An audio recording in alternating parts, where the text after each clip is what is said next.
What would seem like almost a rare victory for common sense in America because the Supreme Court upheld Tennessee's ban on transgender medical treatments for minors. We're talking puberty blockers and hormones. In a 6-3 decision, the High Court ruled that the ban is not discriminatory.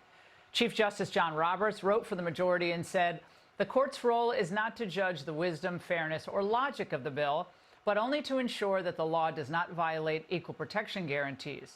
And it does not. Questions regarding the law's policy are thus appropriately left to the people, their elected representatives, and the democratic process. But Justice Sonia Sotomayor for the liberals dissented, saying that the court is abandoning transgender children and their families to political whims. Here to unpack this, Mike Davis, Article 3 Project founder and president.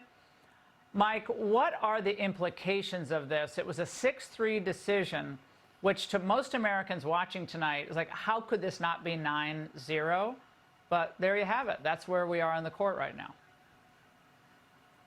It should be 9-0, but the three left-wing justices think that there is a federal constitutional right that prevents states from regulating gender mutilation surgeries on kids, pills and surgeries on kids. These are kids who are depressed. Maybe some of them are gay. Maybe some of them have gender dysphoria. Maybe it's social contagion. But these states have decided that they want to outlaw these procedures because these are life-destroying procedures on kids. And there is an industry growing around this where they're making a lot of money making these kids their guinea pigs.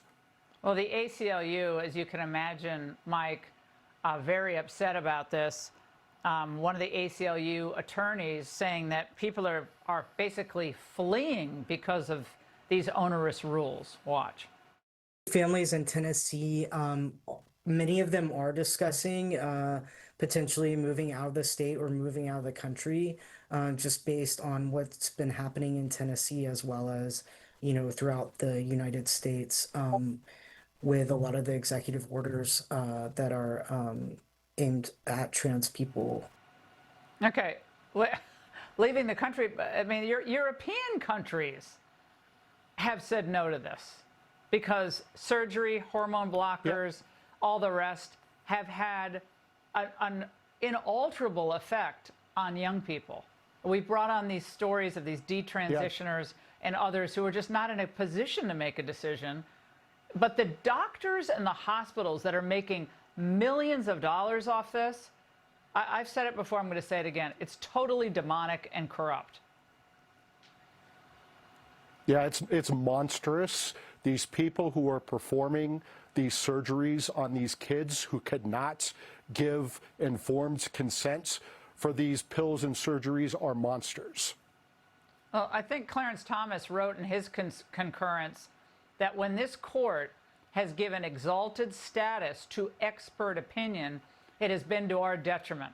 Past deference to expertise provided the theory of eugenics, added legitimacy and considerable momentum, with this court throwing its prestige behind the eugenics movement and the 1927 decision upholding the constitutionality of Virginia's forced sterilization law. Fortunately, we do not repeat that mistake today. I don't just read that because that's my former boss.